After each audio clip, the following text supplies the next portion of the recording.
आकाशवाणी इम्फाल मराठी बेबिना पाउ पाजरी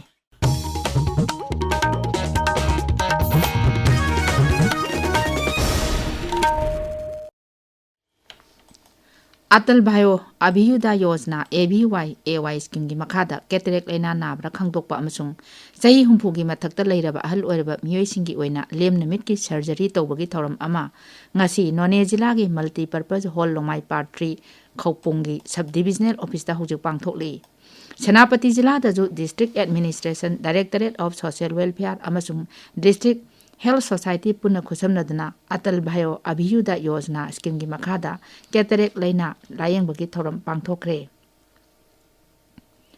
मणिपुर दा तंगदु लेताब हंजल हंदुना इंगजिकपा लमदम अमा ओहेनबगी पांदमदा फ्रेंड्स ऑफ मणिपुर हाइना मिंगथोनबा कमिटी अमा पुणे दा सेमख्रे कमिटी असिना अवेयरनेस प्रोग्राम कया पांगथोकपा अमसुंग अमना अमगी मतेंग पांगनदुना नुंसी चानाबगी वाखलोन संदोकपा यावना तोंगान तोंगानबा थबक थौरम कया पाइखतकनी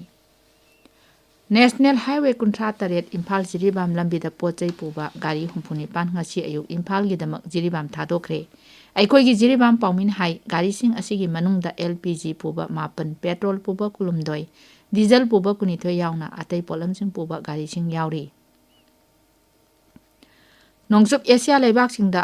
ओइरिबा तंगदु लेतादबा फिबम असिना पिरकपा चैथेंसिंग थेंगननाबा इम्पावर ग्रुप तरेट सेमलगने हाइना प्रधानमंत्री नरेंद्र मोदीना लाउथोखरे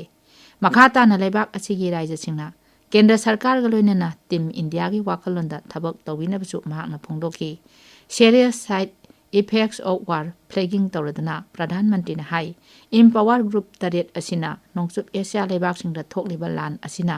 तोंगान तोंगानबा लेबाक कयादा पिरिबा चैथिंगसिंग थेंगनगनी अमसुंग थाव हार गैस सप्लाई चेन अमसुंग इन्फ्लेशन की तोंगान तोंगानबा पोरमसिंगसु यादगनी राज्य सभा थंखिबा वारोल अमदा प्रधानमंत्री ने हाई हौजिक नोंसुप एशिया लेबाकसिंगदा ओइरिबा फिबम असि अमत ओइना फमिनदुना वारी सानारबा मतुंग शांति हंजिलकनबा होटनबा हाइबसिना लेबाक असिगिसु अचेतबा थाजबा ओइरी लोकसभा दा ngasi फाइनांस बिल 2023 यत्नबा लेतना पास तौखरे बिल असिना सेनबा सही 2023 की ओइना केंद्र सरकार की सेल थोंगी ओइबगी वाफमसिंगी मातांग यावरी बिल असिगी मातांग दा खननेनबी पाखोम पीरदुना सेल थोम मंत्री निर्मला सीतारमन हाइरी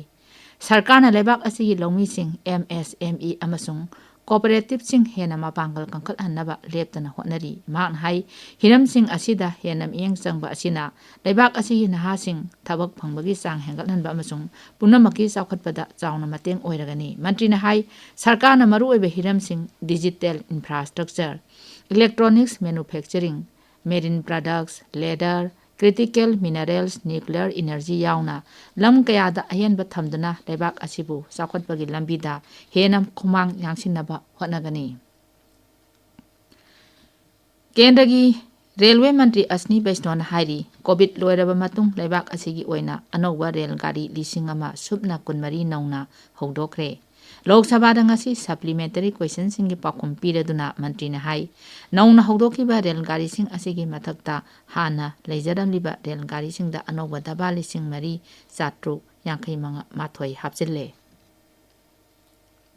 नोंसुप एशिया लेबाक सिंग दा हौजिक ओइरिबा चरांगनबा फिबम असिगी मातांगदा राजनीति दल पुनमकी ओइबा अपुनबा मिफम अमा ngasi नुमिदांग वाइरम पांगथोकलगने हाइना सरकारना लाउथोखरे मिफम असी न्यू दिल्ली की पार्लियामेंट कॉम्प्लेक्स दा पांगथोकनी पार्लियामेंट की मपानदा पाउमिसिंग दा वा ngangbada केंद्र की मंत्री प्रहलाद जोशी ने हाई नोंसुप एशिया लेबाक सिंगी हौजिक ओइरिबा फिबम असिगी मातांगदा विरोधी दल की मिहुर कांगबु सिंगी खना नैनबगी मिफम असी कौबनी ngaksen मंत्री राजनाथ सिंहना सभापति ओइदुना बॉर्डर रोड्स ऑर्गेनाइजेशन की मातांगदा parliamentary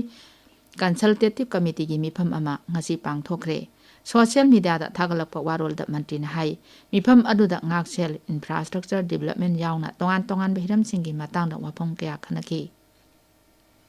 international film festival Delhi